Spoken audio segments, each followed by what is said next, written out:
1 Corinthiens chapitre 7 verset 9. Si toutefois ils ne peuvent se contrôler, qu'ils se marient, car il vaut mieux se marier que d'être brûlant de désir. Dans ce verset, Paul souligne l'importance du mariage pour ceux qui ne peuvent pas s'abstenir d'intimité sexuelle. La Bible met en évidence certains principes et enseignements bibliques liés au célibat et au mariage. 1 Corinthiens, chapitre 7, verset 7. Je veux que tous les hommes soient comme moi. Néanmoins, chacun a son propre don de Dieu. L'un a ceci, l'autre a cela. Ce verset parle du don du célibat, montrant que tout le monde n'est pas appelé à l'état marié. Le mari doit remplir ses devoirs conjugaux envers sa femme, et de même la femme envers son mari. 1 Corinthiens 7, verset 3.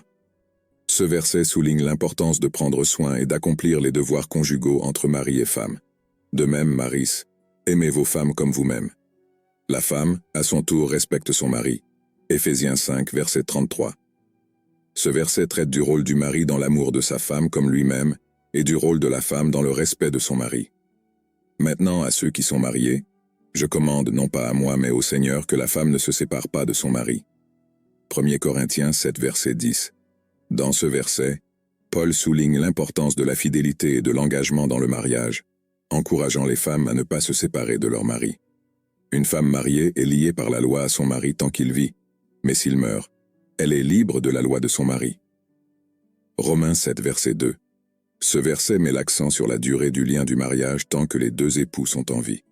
Maris, aimez vos femmes, tout comme Christ a aimé l'Église, et s'est livré pour elle. Éphésiens 5, verset 25.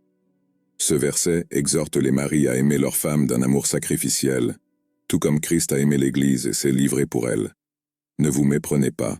Une mauvaise conversation corrompt les bonnes mœurs. 1 Corinthiens 15, verset 33.